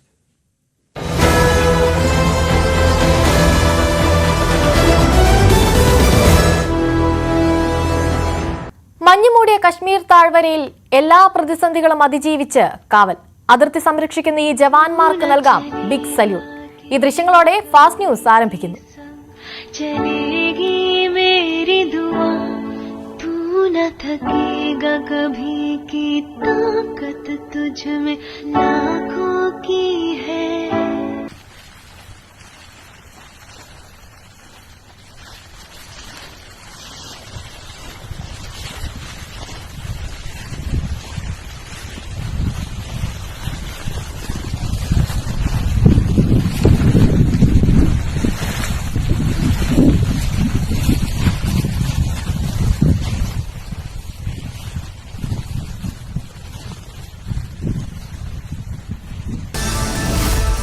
പുതുവർഷ ദിനത്തിൽ സംസ്ഥാനത്ത് നിരവധി അപകടങ്ങൾ. കണ്ണൂർ വളക്കയിൽ സ്കൂൾ ബസ് മറിഞ്ഞ് വിദ്യാർത്ഥിനിക്ക് ദാരുണാന്ത്യം. മരിച്ചത് 11 വയസ്സുകാരി നേദ്യ എസ് രാജേഷ്. 18 കുട്ടികൾക്ക് പരിക്കേറ്റു. കുറുമാത്തൂർ ചിന്മയ സ്കൂൾ ബസ്സാണ് മറിഞ്ഞത്. തിരുവനന്തപുരം പാറശാലയിൽ നിയന്ത്രണം തെറ്റിയ കാർ കുളത്തിൽ വീണ് ഒരാൾക്ക് ദാരുണാന്ത്യം. ആയിരം സ്വദേശി പ്രദീപാണ് മരിച്ചത്. പരിക്കേറ്റ 4 പേരെ ആശുപത്രിയിൽ പ്രവേശിപ്പിച്ചു. നെടുമങ്ങാട് ഓട്ടോറിക്ഷയും ബൈക്കും കൂട്ടിയിടിച്ച് അരുവിക്കര സ്വദേശി ഷാലു അജി മരിച്ചു. ഇടുക്കി കുട്ടിക്കാനത്തിന് സമീപം കാർ കൊക്കയിലേക്ക് മറിഞ്ഞ് ഒരാൾ മരിച്ചു. പുതുവർഷ ആഘോഷത്തിനെത്തിയ കാഞ്ഞിരപ്പള്ളി ആനക്കല്ല് സ്വദേശി ഫൈസലാണ് മരിച്ചത്. കാസർഗോഡ് എരുമക്കുളത്ത് നിയന്ത്രണം വിട്ട കാർ മതിലിലിടിച്ച് യുവാവ് മരിച്ചു. പാണാംകോട് കോടോത്ത് സ്വദേശി ബി ഷഫീഖാണ് മരിച്ചത്. കൊല്ലം ആയൂരിന് സമീപം വനിതാ എസ്ഐ ഓടിച്ച കാർ അപകടത്തിൽപ്പെട്ടു. കൊട്ടാരക്കര വനിതാ സെൽ എസ്ഐ പ്രിയയുടെ കാറാണ് നിർത്തിയിട്ടിരുന്ന ലോറിയിലിടിച്ചത്.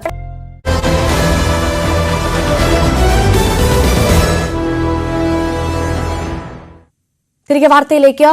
ഏറെ നാളത്തെ പിണക്കം മാറ്റി NSS വേദിയിലേക്ക് രമേശ് ചെന്നിത്തല. മന്നം ജയന്തി സമ്മേളനം രമേശ് ചെന്നിത്തല ഉദ്ഘാടനം ചെയ്യും. പ്രതിപക്ഷ നേതാവ് വി ഡി സതീശൻ ഉൾപ്പെടെയുള്ള കോൺഗ്രസ് നേതാക്കളെ മറികടന്ന് രമേശ് ചെന്നിത്തലയെ ഉദ്ഘാടകനായി ക്ഷണിച്ചത് ചർച്ചയായിരുന്നു. UDF-ൽ നിന്ന് തന്നെയുള്ള കോട്ടയം MP ഫ്രാൻസിസ് ജോർജിനെ മുഖ്യപ്രഭാഷകനായി ക്ഷണിച്ചതും NSS-ന്റെ രാഷ്ട്രീയ സൂചനകളാണെന്നാണ് ചർച്ചകൾ ഉയർന്നിരുന്നു. നേരത്തെ തന്നെ G. ശ്രീജിത്ത് ചേരും വിവരങ്ങളുമായി ഉടൻ തന്നെ എന്നാണ് പ്രതീക്ഷിക്കുന്നത്. എന്തായാലും ഏറെ നാളുകൾക്ക് ശേഷമാണ് NSS വേദിയിലേക്ക് രമേശ് ചെന്നിത്തല എത്തുന്നത്.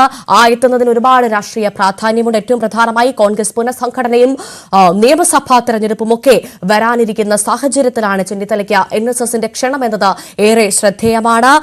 ഒരുപക്ഷെ അടുത്ത നിയമസഭാ തെരഞ്ഞെടുപ്പിൽ UDF അധികാരത്തിലെത്തുകയാണെങ്കിൽ ചെന്നിത്തല തന്നെ മുഖ്യമന്ത്രിയാകണം, അല്ലെങ്കിൽ ചെന്നിത്തല തന്നെ മുഖ്യമന്ത്രി സ്ഥാനത്തേക്ക് എത്തണം എന്നുള്ളൊരാഗ്രഹം NSS ഇതിലൂടെ പരോക്ഷമായി പ്രകടിപ്പിക്കുകയാണോ എന്ന് നമുക്ക് സംശയം തോന്നിയാലും തെറ്റില്ല. G. ശ്രീജിത്ത് ചേരുന്ന വിവരങ്ങളുമായി. G. ശ്രീജിത്ത്, ഞാൻ പറഞ്ഞതുപോലെ തന്നെ ഈ കോൺഗ്രസിന്റെ പുനഃസംഘടനയും നിയമസഭാ തെരഞ്ഞെടുപ്പും ഒക്കെ വരാനിരിക്കുന്ന സാഹചര്യത്തിലാണ് ഇപ്പോൾ ഈ ചെന്നിത്തലയ്ക്ക് NSS-ന്റെ ക്ഷണം എന്നത് ഏറെ ശ്രദ്ധേയമായ കാര്യമാണ്. അതോടൊപ്പം തന്നെ ഈ മന്നം ജയന്തി പോലെയുള്ളൊരു ഏറ്റവും പ്രധാനപ്പെട്ട NSS-ന്റെ ഒരു പരിപാടികളിൽ മറ്റു നേതാക്കളെ ഒന്നും മറ്റ് രാഷ്ട്രീയ പാർട്ടികളിലെ നേതാക്കളെ ക്ഷണിക്കാത്തത് ഏറെ ശ്രദ്ധേയമാണ്. ആ വേദിയിലേക്ക് പ്രധാനമായും കോൺഗ്രസിന്റെ തന്നെ രമേശ് ചെന്നിത്തല എത്തുമ്പോൾ സമദൂരം എന്നുള്ള എപ്പോഴും ആവർത്തിക്കുന്ന ആ നിലപാടിൽ മാറ്റം വരികയാണോ, അല്ലെങ്കിൽ ഒരു കോൺഗ്രസ് ചായ്വ് അവിടെ വ്യക്തമാവുകയാണോ NSS-ന്റെ? എന്ത് മനസ്സിലാക്കണം നമ്മൾ?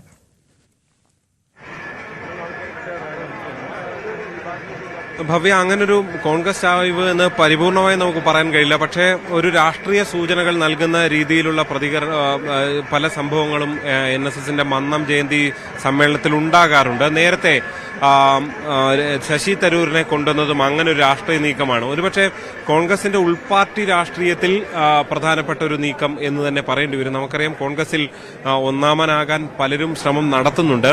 അവിടെ NSS-ന്റെ ഒരു ചായ്വ് രമേശ് ചെന്നിത്തലയോടാണ് എന്ന സൂചനകൾ ഇപ്പോൾ ഒരു പക്ഷേ ഈ ഒരു വേദി നൽകുന്നതോടുകൂടി കണക്കാക്കേണ്ടി വരും. പ്രത്യേകിച്ച് വർഷങ്ങളായി രമേശ് ചെന്നിത്തലയും NSS-ഉം തമ്മിൽ അല്പം പിണക്കത്തിലായിരുന്നു. പ്രത്യേകിച്ച് ആഭ്യന്തര മന്ത്രി രമേശ് ചെന്നിത്തല ആക്കാൻ വേണ്ടി NSS നടത്തിയ നീക്കങ്ങളെല്ലാം വളരെ ചർച്ചയായതാണ്. അതിന് പിന്നാലെ ഒരല്പം അകലമുണ്ടായിരുന്നു. പിന്നീട് ശശി തരൂരിനെ ഫലത്തിൽ മന്നം ജയന്തി ഉദ്ഘാടനം ചെയ്യാൻ വിളിക്കുന്ന സാഹചര്യമുണ്ടായിരുന്നു.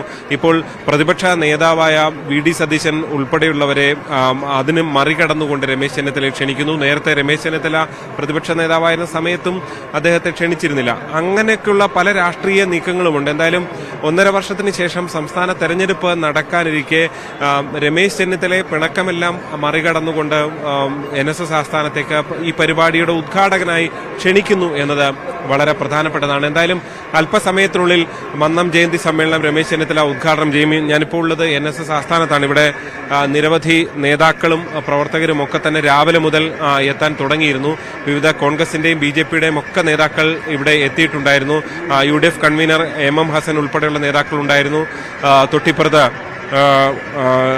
ഈ കുമ്മനം രാജശേഖരൻ ഉൾപ്പെടെയുള്ള BJP നേതാക്കൾ രാവിലെ എത്തി. എന്തായാലും രമേശ് ചെന്നിത്തല എത്തിയിരിക്കും.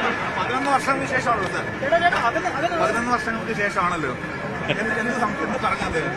ഇത് പറയല്ലോ അല്ല, എന്നാലും അത് ഇപ്പൊ എന്ത് പറയും? സെക്രട്ടറി എന്ത് പറഞ്ഞു?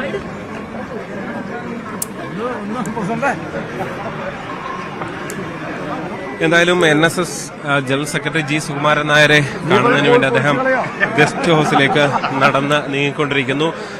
UDFന്റെ കോൺഗ്രസിന്റെ ഒക്കെ ഒരു പറ്റം നേതാക്കളുണ്ട്. ചാണ്ടി ഉമ്മൻ ഉൾപ്പെടെയുള്ളവരും രമേശ് ചെന്നിത്തലയ്ക്കൊപ്പം നടന്നു നീങ്ങുന്ന കാഴ്ച നമുക്ക് കാണാം. യൂത്ത് കോൺഗ്രസിന്റെ സംസ്ഥാന ഉപാധ്യക്ഷൻ അബിൻ വർക്കി ഉൾപ്പെടെയുള്ളവരും അദ്ദേഹത്തിനൊപ്പം അങ്ങോട്ടേക്ക് നടന്ന് നീങ്ങുന്നുണ്ട്.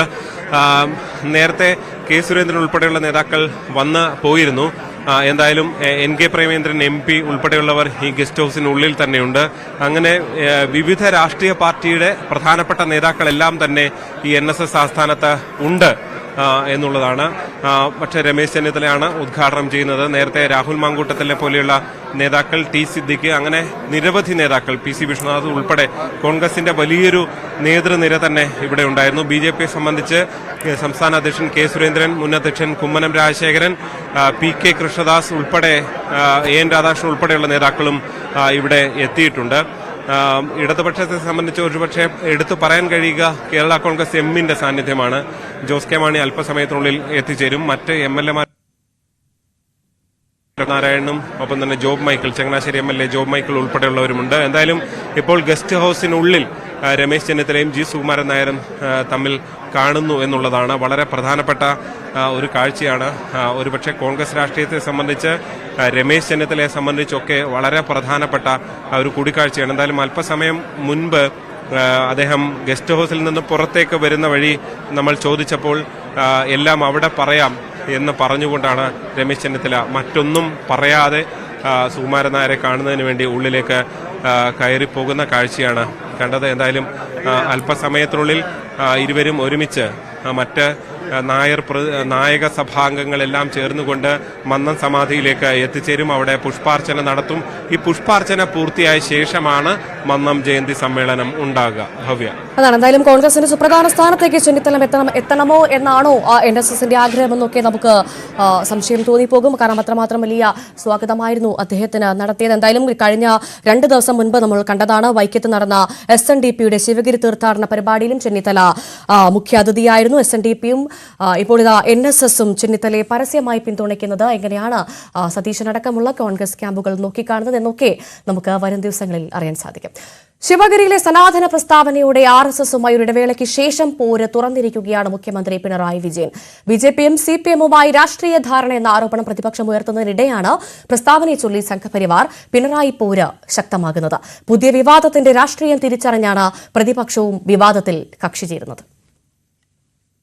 പാലക്കാട് ഉപതെരഞ്ഞെടുപ്പിന് ശേഷം CPMനെയും പ്രത്യേകിച്ച് പിണറായി വിജയനെ വളരെയധികം പ്രതിരോധത്തിലാക്കിയതാണ് BJPയുമായി രാഷ്ട്രീയ ധാരണയെന്ന ആരോപണം. മുസ്ലിം വോട്ട് ബാങ്കിനെ ഉപേക്ഷിച്ച് പരമ്പരാഗത ഹിന്ദു വോട്ടുകൾ ലക്ഷ്യമിട്ടുള്ള CPM നീക്കമായി പ്രതിപക്ഷം ഇതിനെ വ്യാഖ്യാനിച്ചു. എന്നാൽ ശിവഗിരി സമ്മേളനത്തിൽ മുഖ്യമന്ത്രി നടത്തിയ സനാതനധർമ്മ പ്രസ്താവന ഈ രാഷ്ട്രീയം മാറ്റിമറിക്കുന്നു. ശ്രീനാരായണ ഗുരുവിനെ സനാതനധർമ്മ ചട്ടക്കൂടിൽ ഒതുക്കാൻ ശ്രമിക്കുന്നു എന്ന നിലപാടിലൂടെ സനാതനധർമ്മത്തിലെ ബ്രാഹ്മണിക്കൽ രീതികളെയാണ് പിണറായി ചോദ്യം ചെയ്തത്. BJPയുടെ ദേശീയ നേതാക്കൾ പിണറായിക്കെതിരെ രംഗത്തെത്തിയതോടെ വിഷയം ദേശീയ മാധ്യമങ്ങളിലടക്കം മുഖ്യ ചർച്ചയായി. മുഖ്യമന്ത്രി നിലപാട് ആവർത്തിക്കുക കൂടി ചെയ്തതോടെ പിണറായി വിജയനും സംഘപരിവാറും തമ്മിലുള്ള നേരിട്ട ഏറ്റുമുട്ടലായി വിഷയം മാറുകയാണ്. The chief minister is only criticizing the Sanatana Dharma. It does not. It goes soft on other and is specifically targeting the majority. അതല്ലേ ഇദ്ദേഹം അവർ പറഞ്ഞത് വോട്ട് ബാങ്കിനെ കണക്കാക്കി പറഞ്ഞതാണ്. സനാതന ധർമ്മത്തെ പറ്റി ഞാൻ പറഞ്ഞ കാര്യങ്ങൾ തന്നെയാണ്. സംഘപരിവാർ പിണറായി ധാരണയെന്ന രാഷ്ട്രീയ കറ കഴുകിക്കളയാൻ പുതിയ വിവാദത്തെ CPM ആയുധമാക്കുന്നുവെന്ന് പ്രതിപക്ഷം സംശയിക്കുന്നു. RSSന് ആയുധം നൽകലാണ് മുഖ്യമന്ത്രിയുടെ പ്രസ്താവനയെന്നാണ് പ്രതിപക്ഷ നേതാവിന്റെ മറുപടി. മുഖ്യമന്ത്രി അത് സനാതന ധർമ്മം എന്ന് പറയുന്നത് വർണ്ണാശ്രമമാണ്, അത് ചാതുർവർണ്ണത്തിന്റെ ഭാഗമാണ് എന്നെല്ലാം പറഞ്ഞ് അത് കൊണ്ടുപോയിട്ട് സംഘപരിവാറിന് ചാർത്തി കൊടുക്കാണ്. സംഘപരിവാറിന് മാത്രം അവകാശപ്പെട്ടതാക്കി മാറ്റിയാണ് സനാതനധർമ്മത്തെ. മുഖ്യമന്ത്രി ഉയർത്തിവിട്ട സനാതനധർമ്മ പ്രസ്താവന CPM വേദികളിലും കൂടുതൽ ചർച്ചയാവും. പാർട്ടി സമ്മേളന വേദികളിൽ മറ്റു നേതാക്കളും വിഷയം ഉന്നയിക്കുന്നതിലൂടെ സംഘപരിവാറുമായി നേർക്കുനേർ പോരാട്ടമെന്ന പഴയ മുഖം തിരികെ പിടിക്കലാവാം CPMന്റെ തന്ത്രം. News desk news 18. ഇപ്പോൾ പ്രതിപക്ഷ നേതാവ് വി.ഡി. സതീശൻ മാധ്യമങ്ങളെ കാണുന്നു. അതിലേക്ക് റിലയൻസ് കമേഴ്സ്യൽ ഫിനാൻസ് ലിമിറ്റഡ് എന്ന സ്ഥാപനത്തിൽ 60,80,00,000 രൂപ നിക്ഷേപിച്ചു. Reliance Commercial Finance limited RCFL 19/4/2018 നടന്ന KFCയുടെ ഒരു മാനേജ്മെന്റ് കമ്മിറ്റി തീരുമാനപ്രകാരമാണ് ഈ പണം നിക്ഷേപിച്ചത്.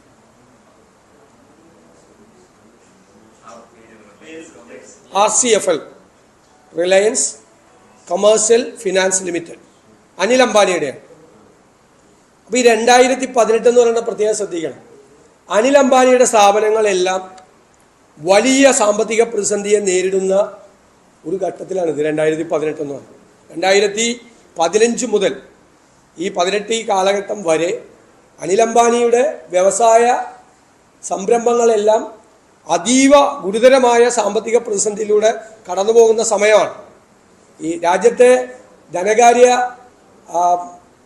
പ്രസിദ്ധീകരണങ്ങളിലെല്ലാം ഏറ്റവും വലിയ ലീഡ് വാർത്തയാണ്. 60,80,00,000 രൂപ നിക്ഷേപിച്ചു. അപ്പോൾ അത് വലിയ വാർത്ത നിറഞ്ഞു നിൽക്കുന്ന കാലത്താണ് ഈ നിക്ഷേപം. അതായത് ഇദ്ദേഹത്തിൻ്റെ എല്ലാ സ്ഥാപനങ്ങളും ഗുരുതരമായ സാമ്പത്തിക പ്രതിസന്ധിയെ നേരിടുകയാണെന്ന് രാജ്യത്തെ പ്രാദേശികവും ദേശീയവുമായ ദിനപത്രങ്ങളിലും മീഡിയയിലുമെല്ലാം വലിയ വാർത്തകൾ വന്നുകൊണ്ടിരിക്കുന്ന കാലത്താണ് ഇദ്ദേഹത്തിൻ്റെ ഒരു ധനകാര്യ സ്ഥാപനമാണ്, സ്വകാര്യ ധനകാര്യ സ്ഥാപനത്തിൽ ഈ പണം നിക്ഷേപിച്ചത്. ഏറ്റവും രസം 2018-19 KFCയുടെ ആനുവൽ റിപ്പോർട്ട്, അതിൽ ഈ കമ്പനിയുടെ പേര് മറച്ചു. അതിൽ എഴുതിയേക്കുന്ന term deposit with bank and NCD ₹6080 lakhs എന്നാണ്. അതായത് ഈ RCFL എന്നുള്ള പേരില്ല. 2019-20 ആനുവൽ റിപ്പോർട്ടിലും ഈ കമ്പനിയുടെ പേര് മറച്ചു വെച്ചു. 18-19 മറച്ചു വെച്ചു, 19-20 ഈ കമ്പനിയുടെ പേര് KFCയുടെ ആനുവൽ റിപ്പോർട്ടിൽ പോലും ഇല്ല.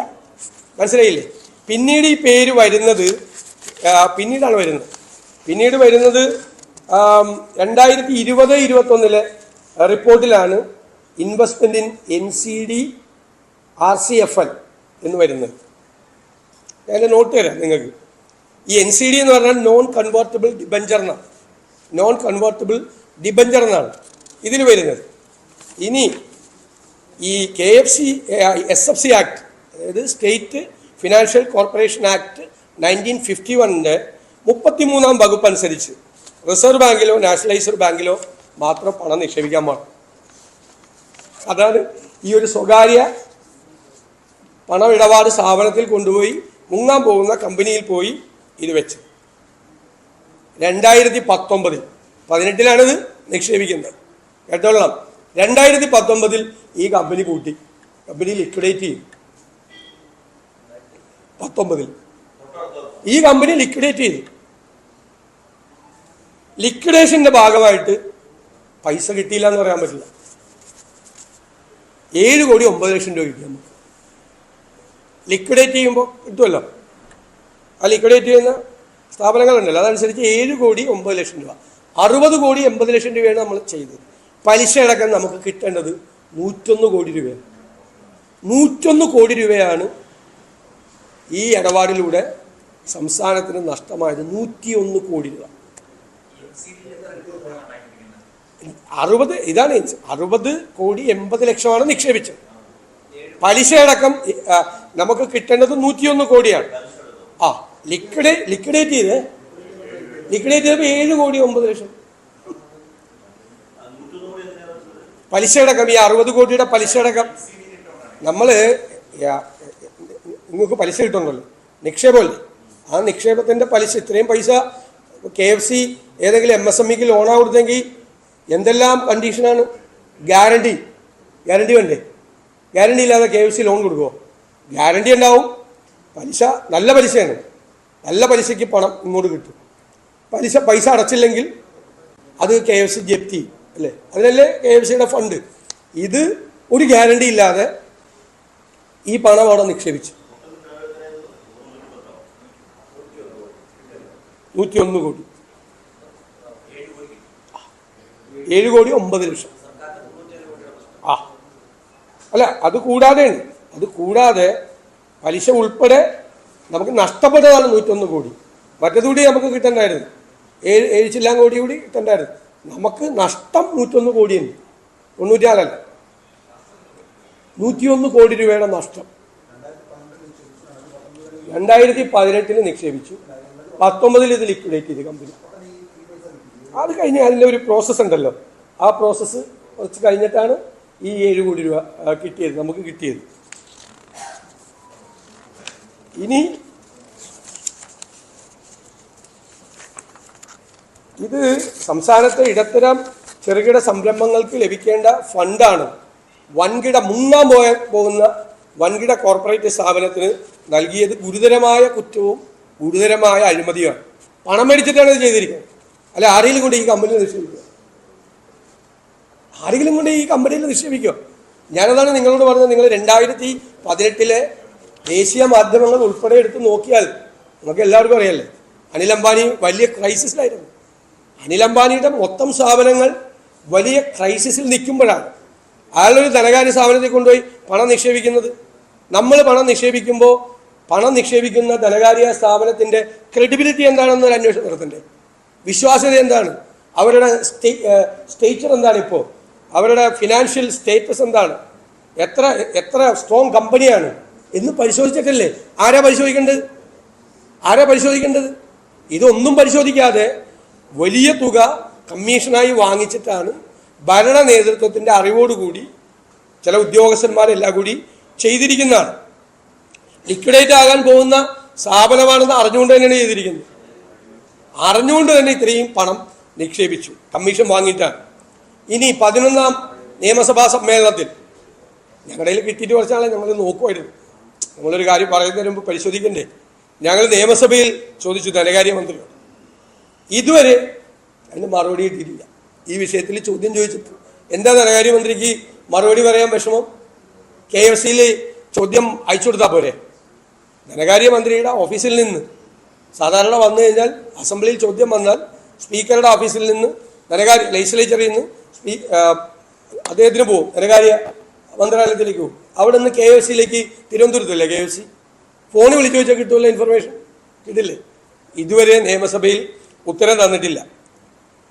അപ്പോൾ റിലയൻസ് കമേഴ്സ്യൽ ഫിനാൻസ് ലിമിറ്റഡുമായി നടത്തിയ ഈ നിക്ഷേപത്തിൻ്റെ കരാർ രേഖകൾ സർക്കാർ പുറത്തുവിടാൻ തയ്യാറാകണം എന്ന് ആവശ്യപ്പെടുന്നു.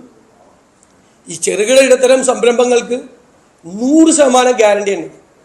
100 അല്ല, യഥാർത്ഥത്തിൽ ഒരു 25 കോടി ഒരു സ്ഥാപനത്തിന് കൊടുക്കണമെങ്കിൽ ഒരു 100 കോടി രൂപയുടെയെങ്കിലും കണ്ടു കഴിഞ്ഞാൽ മാത്രമേ കൊടുക്കുകയുള്ളൂ, ഈ ലോൺ കൊടുക്കുകയുള്ളൂ. സേഫ് ആണെന്ന് കണ്ടിട്ട് ഗ്യാരണ്ടി കൂടി വെച്ചിട്ടാണ് കൊടുക്കുന്നത്. ഇത് ഒരു ഗ്യാരണ്ടി ഇല്ലാതെയാണ് ഈ പണം നിക്ഷേപിച്ച് ഇത്രയും പണം നഷ്ടപ്പെടുത്തിയത്.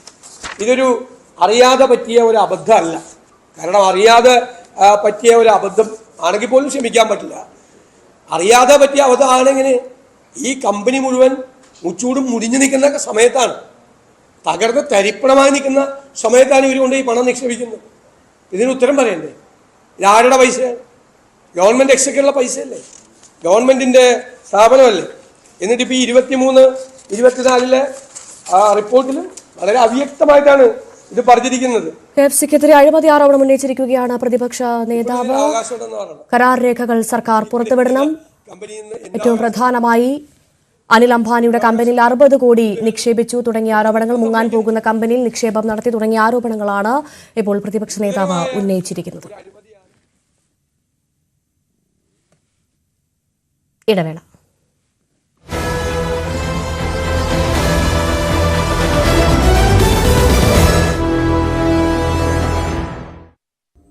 എറണാകുളം കലൂരിലെ നൃത്ത പരിപാടിക്കിടെ ഉമാ തോമസ് വേദിയിൽ നിന്ന് വീഴുന്ന ദൃശ്യങ്ങൾ പുറത്തു വന്നിരിക്കുന്നു. കസേരയിൽ ഇരുന്ന ഉമാ തോമസിനോട് മറ്റൊരു സീറ്റിലേക്ക് മാറാൻ സംഘാടകർ ഒരാൾ ആവശ്യപ്പെടുന്നുണ്ട്. അത് ദൃശ്യങ്ങൾ വ്യക്തമാണ്. അത് വീഴുന്ന ദൃശ്യങ്ങൾ വളരെ കാണുമ്പോൾ തന്നെ വളരെ ബുദ്ധിമുട്ടുണ്ടാകുന്ന ദൃശ്യങ്ങൾ. കാരണം വളരെ പതുക്കെയാണ് കയറി ചെല്ലുന്നതും ശ്രദ്ധയോടെയാണ് ഉമാ തോമസ് അങ്ങോട്ടേക്ക് വേദിയിലേക്ക് എത്തുന്നതും. പക്ഷേ അവിടെ സ്ഥലമുണ്ടായിരുന്നില്ല എന്നുള്ളത് വ്യക്തമാണ്. ആ മുൻനിരയിലെ കസേര അതിന് ഒരാൾക്ക് അങ്ങോട്ടോ ഇങ്ങോട്ടോ പോകാൻ കഴിയാത്ത രീതിയിലാണ് ഇട്ടിരിക്കുന്നത് എന്നുള്ളത് വ്യക്തമാണ്. അങ്ങനെ അഥവാ ഒന്ന് കാല് തെറ്റിയാൽ ഒന്ന് പിടിക്കാൻ പോലും അവിടെ ഒന്നും ഉണ്ടായിരുന്നില്ല എന്നുള്ളതാണ് നമുക്ക് കാണുന്നത്. സമീപത്ത് നിന്നിരുന്ന മറ്റൊരു സ്ത്രീ മറികടന്ന് പോകുമ്പോഴായിരുന്നു ഈ അപകടം ഉണ്ടായിരിക്കുന്നത്. നടക്കാനിടമില്ലാത്ത വിധമാണ് വേദി ഒരുക്കിയതെന്ന് ഈ ദൃശ്യങ്ങളിൽ നിന്ന് വ്യക്തമാണ്.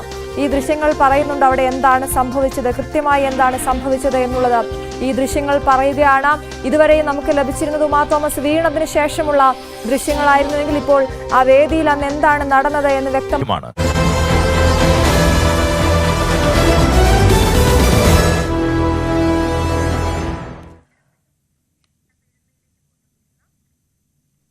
ഇപ്പോൾ പെരുന്നയിൽ മന്ദം ജയന്തി ആഘോഷങ്ങൾ നടക്കുകയാണ്. അതിലേക്ക്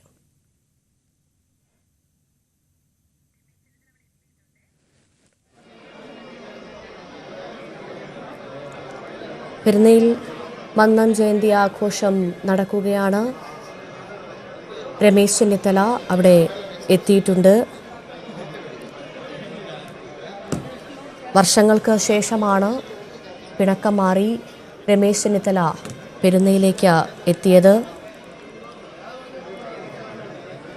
മന്ദം ജയന്തി സമ്മേളനം രമേശ് ചെന്നിത്തല അല്പസമയത്തിനകം ഉദ്ഘാടനം ചെയ്യും. പ്രതിപക്ഷ നേതാവ് വി ഡി സതീശൻ ഉൾപ്പെടെയുള്ള കോൺഗ്രസ് നേതാക്കളെ മറികടന്നുകൊണ്ടാണ് രമേശ് ചെന്നിത്തലയെ ഉദ്ഘാടകനായി ക്ഷണിച്ചത്. നേരത്തെ വലിയ ചർച്ചകൾക്ക് വഴിവെച്ചിരുന്നു. UDF-ൽ നിന്ന് തന്നെയുള്ള കോട്ടയം MP ഫ്രാൻസിസ് ജോർജിനെ മുഖ്യപ്രഭാഷകനായി ക്ഷണിച്ചതും NSSന്റെ രാഷ്ട്രീയ സൂചനകളാണെന്ന് നേരത്തെ ചർച്ചകൾ ഉയർന്നിരുന്നു. ഇപ്പോൾ അവിടെ ചടങ്ങുകൾ നടക്കുകയാണ്.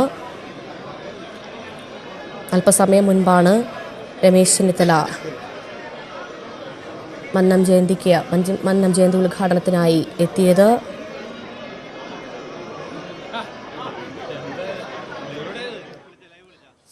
പെരുന്നയിലാണ് സമ്മേളനം നടക്കുന്നത്. നായർ സമുദായ ആചാര്യനും സാമൂഹ്യ പരിഷ്കർത്താവുമായിരുന്ന മന്നത്ത് പത്മനാഭന്റെ 148ാമത് ജയന്തിയാണ് ഇന്ന് ആഘോഷിക്കുന്നത്. ഇതിനോടനുബന്ധിച്ച് സംസ്ഥാനത്തിന്റെ വിവിധ ഭാഗങ്ങളിൽ ആഘോഷ പരിപാടികളൊക്കെ നടന്നിരുന്നു.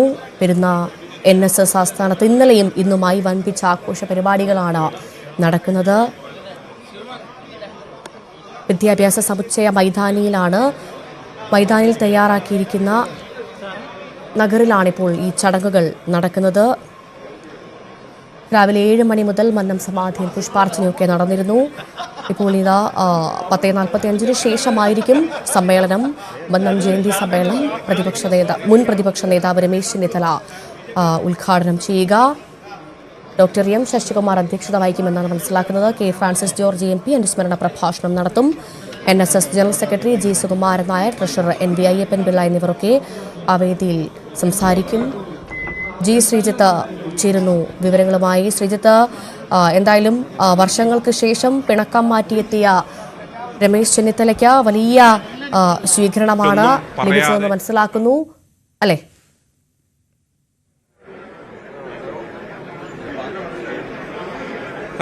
തീർച്ചയായും വലിയ സ്വീകരണം എന്ന് പറയുമ്പോൾ മറ്റെന്തെങ്കിലും തരത്തിലുള്ള സ്വീകരണത്തിനപ്പുറത്തേക്ക് മന്നം ജയന്തി ഉദ്ഘാടനത്തിനായി ക്ഷണിച്ചു എന്നുള്ളത് തന്നെ വലിയൊരു അംഗീകാരമാണ് രമേശ് ചെന്നിത്തലയെ സംബന്ധിച്ച് രാഷ്ട്രീയമായി നോക്കുമ്പോൾ. എന്തായാലും ഇപ്പോൾ ഈ NSSന്റെ ഗസ്റ്റ് ഹൌസിനുള്ളിൽ G സുകുമാരൻ നായരും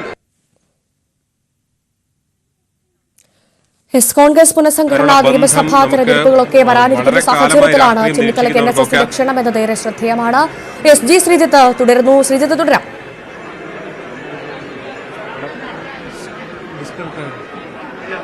ഭവ്യ, തീർച്ചയായും രമേശ് ചെന്നിത്തലയും NSSും തമ്മിലുള്ള ബന്ധം രാഷ്ട്രീയം നിരീക്ഷിക്കുന്ന എല്ലാവർക്കും അറിയാവുന്നതാണ്. ഒരു പരിധിവരെ NSSനോട് അത്രയധികം ചേർന്ന് നിന്ന ആളാണ് രമേശ് ചെന്നിത്തല. KPC അധ്യക്ഷനായിരുന്ന സമയത്തടക്കം. ആ സമയത്താണ് രമേശ് ചെന്നിത്തലയെ ആഭ്യന്തരമന്ത്രിയാക്കണം, താക്കോൽ സ്ഥാനത്ത് ഒരു നായർ വേണം, അത് രമേശ് ചെന്നിത്തലയെ വെക്കണം എന്ന് പരസ്യമായി തിരുവനന്തപുരത്ത് NSSന്റെ പൊതുസമ്മേളനത്തെ അഭിസംബോധന ചെയ്തുകൊണ്ട് G സുകുമാരൻ നായർ സംസാരിച്ചതെല്ലാം കണ്ടതാണ്.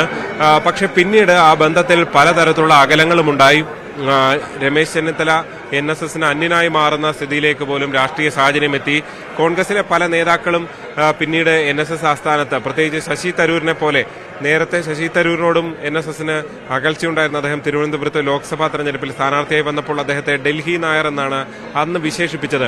അത്തരം അകലങ്ങളൊക്കെ ഉണ്ടായിരുന്ന ശശി തരൂരിനെ കൂടി മുൻനിർത്തി NSS മന്നം ജയന്തിക്ക് 2022 വേദി ഒരുക്കിയപ്പോൾ അപ്പോഴും രമേശുമായിട്ടുള്ള അകലം വലിയ രീതിയിൽ ചർച്ചയായതാണ്.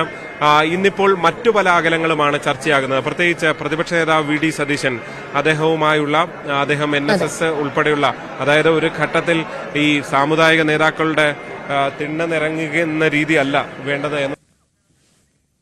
തീർച്ചയായും ഒരുപക്ഷെ അടുത്ത നിയമസഭാ തെരഞ്ഞെടുപ്പ് വരുമ്പോൾ അതിൽ UDF അധികാരത്തിലെത്തുകയാണെങ്കിൽ പ്രധാനമായും ചെന്നിത്തല മുഖ്യമന്ത്രിയാകണമെന്നുള്ള ഒരു ആഗ്രഹമാണോ ഇപ്പോൾ NSS പരോക്ഷമായി പ്രകടിപ്പിക്കുന്നതെന്ന് പോലും സംശയം തോന്നിപ്പോകും.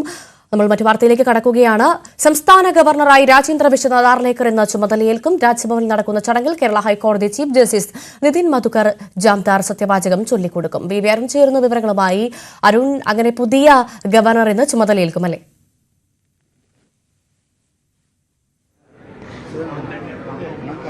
പത്തരയ്ക്കാണ് സത്യപ്രതിജ്ഞാ ചടങ്ങ്. മുഖ്യമന്ത്രി പിണറായി വിജയനും പ്രതിപക്ഷ നേതാവ് ഉൾപ്പെടെയുള്ള ഭരണ രംഗത്തെ പ്രമുഖരെല്ലാം അല്പസമയത്തിനകം ഇവിടേക്ക് എത്തും. ഗവർണർ ഇന്നലെയാണ് അദ്ദേഹം തിരുവനന്തപുരത്തേക്ക് എത്തിയ. വലിയ സ്വീകരണമാണ് വിമാനത്താവളത്തിൽ സംസ്ഥാന സർക്കാർ നൽകിയത്. മുഖ്യമന്ത്രി പിണറായി വിജയനും മന്ത്രിമാരും എല്ലാം ഇവിടെ എത്തി അദ്ദേഹത്തെ സ്വീകരിക്കാനെത്തി. ഇതിപ്പോഴും പ്രധാനപ്പെട്ട നേതാക്കളൊക്കെ ഇവിടെ എത്തിത്തുടങ്ങിയിട്ടുണ്ട്. കടകംപള്ളി സുരേന്ദ്രൻ MLA ഉണ്ട്, മുൻ കേന്ദ്ര സഹമന്ത്രി V മുരളീധരനുണ്ട്. ചീഫ് ജസ്റ്റിസാണ്, കേരള ഹൈക്കോടതി ചീഫ് ജസ്റ്റിസാണ് പുതിയ ഗവർണർക്ക് സത്യവാചകം ചൊല്ലിക്കൊടുക്കുക. ഏറ്റവും പ്രധാനം ഗവർണറും സർക്കാരുമായുള്ള ബന്ധം എങ്ങനെയെന്നുള്ളത് തന്നെയാണ്. ആരിഫ് മുഹമ്മദ് ഖാൻ കഴിഞ്ഞ അദ്ദേഹത്തിൻ്റെ കാലയളവിൽ മുഴുവൻ സർക്കാരുമായി വലിയ ഏറ്റുമുട്ടലായിരുന്നു. പലപ്പോഴും നയപ്രഖ്യാപന പ്രസംഗത്തിലടക്കം സർക്കാരിനെ മുൾമുറി നിർത്തിയ നീക്കമാണ് ഗവർണർ നടത്തിയത്. 17-ന് വീണ്ടും ഈ വർഷത്തെ നയപ്രഖ്യാപന പ്രസംഗം നിയമസഭാ സമ്മേളനം ചേരുമ്പോൾ നയപ്രഖ്യാപന പ്രസംഗം നടത്തേണ്ടതുണ്ട്. പുതിയ ഗവർണറുടെ ആദ്യ നയപ്രഖ്യാപന പ്രസംഗമായി അത് മാറും. ഇന്നലെ അദ്ദേഹം കേരളത്തിലേക്ക് വരുന്നതിന് മുമ്പ് തന്നെ തന്റെ നിലപാട് വ്യക്തമാക്കിയിരുന്നു. സർക്കാരുമായി ഏറ്റുമുട്ടൽ അല്ല ഗവർണറുടെ ജോലി, തന്റെ ശൈലി രീതി അതല്ല. താൻ നേരത്തെ ഗവർണറായിരുന്നപ്പോഴും സൗഹാർദ്ദപരമായാണ് കാര്യങ്ങൾ കൊണ്ടുപോകുന്നത്. സർക്കാരിനെ ഉപദേശിക്കാനോ അല്ലെങ്കിൽ നയിക്കാനോ ഉള്ള ആളല്ല ഗവർണർ, പകരം സഹായിക്കാനുള്ള ആളാണ് ഗവർണർ എന്ന് അദ്ദേഹം നിലപാട് വ്യക്തമാക്കി. അങ്ങനെയാണ് അദ്ദേഹം ഇവിടെ സംസ്ഥാന സർക്കാരിന്റെ സമീപനം സ്വീകരിക്കുകയെങ്കിൽ സ്വാഭാവികമായും സർക്കാരിന് വലിയൊരു ആശ്വാസവും എളുപ്പവുമാകും ഭരണകാര്യങ്ങൾ. അല്ലാതെ ആരിഫ് മുഹമ്മദ് ഖാന്റെ കാലത്തെ നിലപാട് പോലെയാണെങ്കിൽ വീണ്ടും ഒരു ഏറ്റുമുട്ടലിലേക്ക് കാര്യങ്ങൾ നീങ്ങും. നമുക്കറിയാം, തികഞ്ഞ ഒരു RSS നേതാവാണ് ആയിരുന്ന ആളാണ് ഇപ്പോഴത്തെ ഗവർണർ. പക്ഷേ അദ്ദേഹം നിലപാട് തന്നെ പറഞ്ഞത് താൻ ഗവർണർ പദവിയിലെത്തിയാൽ ആ പദവി മാത്രം ചെയ്യുന്ന ആളാണ് എന്നുള്ളതാണ്. ഏതായാലും 10:30-ക്കാണ് സത്യപ്രതിജ്ഞ ചടങ്ങുകൾ. മുഖ്യമന്ത്രിയും മന്ത്രിമാരും പ്രതിപക്ഷ നേതാവും ഹൈക്കോടതി ജഡ്ജിമാരുമൊക്കെ ഇവിടേക്ക് വരും. ഹൈക്കോടതി ചീഫ് ജസ്റ്റിസാണ് പുതിയ ഗവർണർക്ക് സത്യവാചകം ചൊല്ലിക്കൊടുക്കുക. 10:30-ക്കാണ് സത്യപ്രതിജ്ഞാ ചടങ്ങ്. സംസ്ഥാന ഗവർണറായി രാജേന്ദ്ര വിശ്വനാഥ് ആർലേക്കർ എന്ന ചുമതലയേൽക്കും. രാജ്ഭവനിൽ നടക്കുന്ന ചടങ്ങിൽ കേരള ഹൈക്കോടതി ചീഫ് ജസ്റ്റിസ് നിതിൻ മധുകർ ജാംദാറാണ് സത്യവാചകം ചൊല്ലിക്കൊടുക്കുക. BV അരുണാണ് വിശദാംശങ്ങൾ പങ്കുവച്ചത്. പൂർണ്ണമാവുകയാണ് ഈ വാർത്താ ബുള്ളറ്റിൻ. ഇടവേളയ്ക്ക് ശേഷം അപർണ കുറുപ്പ് ചേരും ന്യൂസ് ടൈംസിൽ. നമസ്കാരം.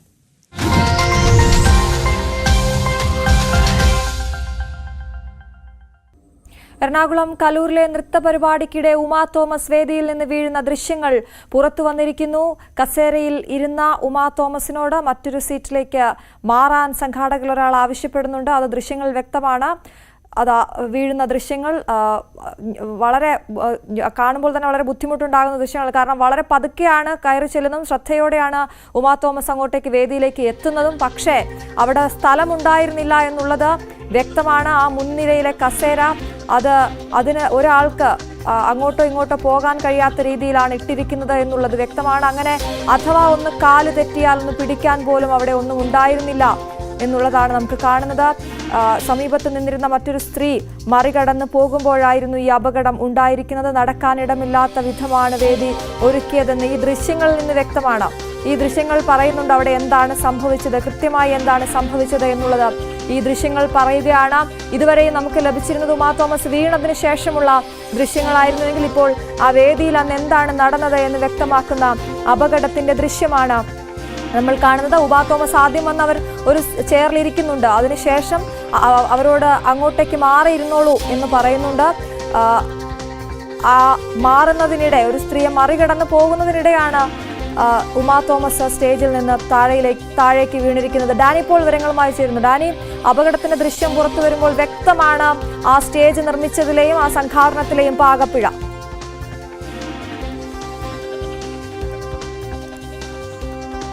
അശ്വതി, ഇതിനപ്പുറത്തേക്ക് മറ്റൊരു തെളിവും വേണ്ട. എന്താണ് അവിടെ സംഭവിച്ചത് എന്നത് ദൃശ്യങ്ങൾ സഹിതം വ്യക്തമാവുകയാണ്. കാരണം സംഘാടനത്തിൽ എന്ത് വീഴ്ചയുണ്ടായി, എന്താണ് അവിടെ സ്റ്റേജിൽ അവർ ക്രമീകരിച്ചിരിക്കുന്നത് എന്നതെല്ലാം തന്നെ ആ പരാതികൾ ഉയർന്നിരുന്നു. അത് അക്ഷരാർത്ഥത്തിൽ അത് ശരിവയ്ക്കുന്ന ദൃശ്യങ്ങളാണ് ഇപ്പോൾ പുറത്തു വരികയും ചെയ്യുന്നത്.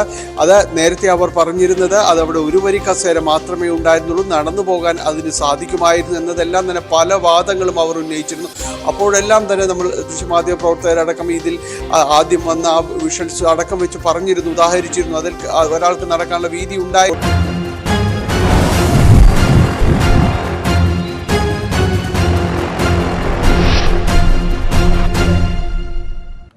കേരള രാഷ്ട്രീയത്തിൽ പുതിയ പോര് സനാതന ധർമ്മത്തെ ചൊല്ലി.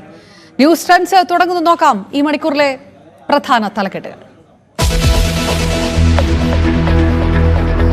ഉമാ തോമസ് വീഴുന്ന ദൃശ്യങ്ങൾ പുറത്ത്.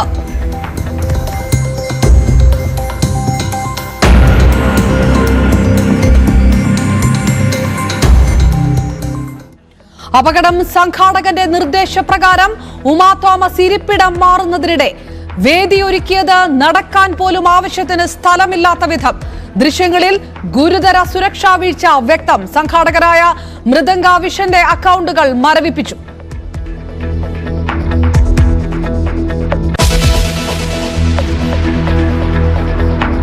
ഇടവേളയ്ക്ക് ശേഷം പിണറായി RSS പോരിന് വഴി തുറന്ന് സനാതന പ്രസ്താവന. ശിവഗിരിയിലെ പരാമർശം സജീവ ചർച്ച. പുതിയ വിവാദം CPM RSS ധാരണ എന്ന പ്രതിപക്ഷ ആരോപണത്തിനിടെ വിവാദമായി K സുധാകരനെ തള്ളിയ VD സതീശന്റെ നിലപാടും.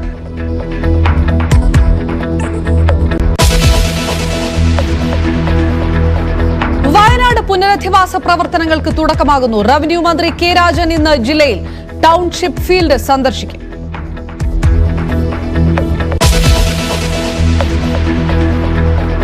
ഇന്ന് മന്നം ജയന്തി. പെരുന്നയിലെ സമ്മേളനം രമേശ് ചെന്നിത്തല ഉദ്ഘാടനം ചെയ്യും.